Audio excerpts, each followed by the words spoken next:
The invention of the internet has done for artistic, political, and intellectual expression what the invention of the printing press did for the written word.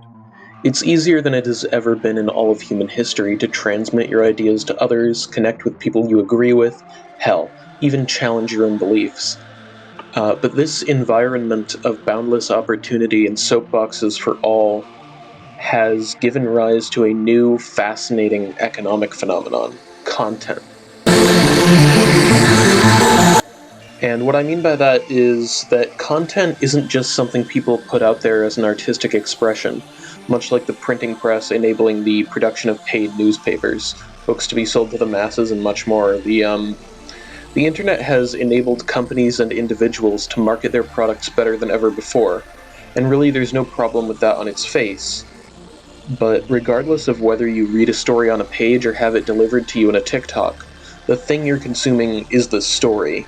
You are seeking out that essential element of the experience, but the internet has also introduced something very weird and very, very strange to this equation.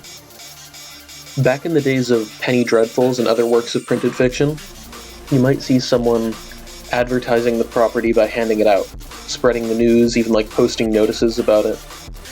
In the post-industrial age, however, advertising exploded, giving us new vistas of opportunity to market products to the consumer, whether honestly or otherwise.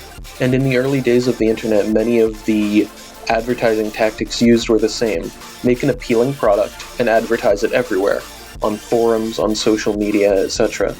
The person the content is for, the person the content is advertised to and catered towards, has always been the consumer. But now content is tailored to something else: engagement with an algorithm. And when that incentive is seized upon, content becomes geared towards feeding the consumer into the algorithm and viewing the algorithm itself as the most important target audience, the consumer being only a vehicle. It started off with things like YouTubers telling you to drop a like and subscribe, and this is and was just absolutely fine and normal. It's like, you scratch my back, I'll scratch yours. What isn't normal is what's happening now.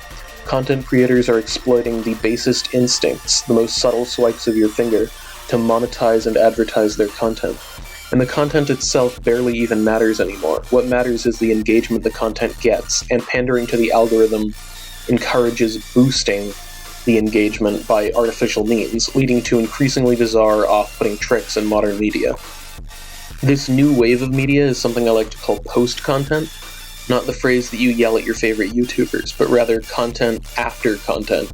Content that has ceased even a pretense at caring about its reception by the audience, because the audience is no longer the consumer of the product. And the entire purpose of the content, then, is to generate engagements to boost its presence within the algorithm. Think about the last time you watched YouTube Shorts. How many times did a video incorporate something like a fake hair on the screen, a fake Discord notification, a gimmick like an extremely short loop with a task that requires a significant amount of time to complete, like one of those find the emoji things or something like that? All of these things are designed explicitly to boost engagement. When you swipe that fake hair off your screen, you swipe off a video, and then you swipe back onto it so the system counts it as another view. When you click off a video because of a Discord ping, miss a portion of it, and then restart it, that counts as another view. The goal of the content is no longer to entertain, because merely being entertaining and worthy of recommendation is no longer enough.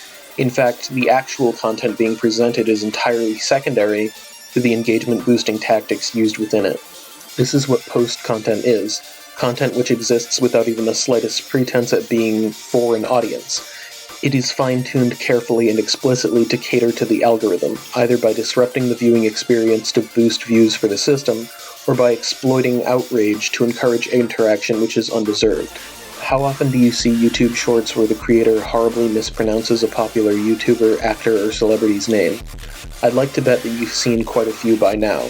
These mispronunciations are no accident. They are an engagement bait tactic designed to encourage you to leave a comment about how the YouTuber mispronounced the word, and lo and behold, the algorithm sees that as positive engagement with the video, and therefore something which is earning the platform money, and is therefore deserving of a higher position in recommendations. This nightmare realm of post-content exists not to serve an audience, not to spread a message, not even to be a form of self-expression, but to be a finely tuned algorithm exploitation engine with little to no actual value. And of course, this type of low-effort money-grubbing shit has existed for a good long while, but the newest evolution of it is particularly cancerous. I don't really know what the point of this video was, aside from screaming into the void about how dogshit it is that content is engineered towards profit incentives and competes alongside, like, genuine pieces of art on the same platform. Anyway, yeah, those are my thoughts on why people use shitty tactics to get their videos boosted in the algorithm, and why that's a bad thing. Yeah, bye.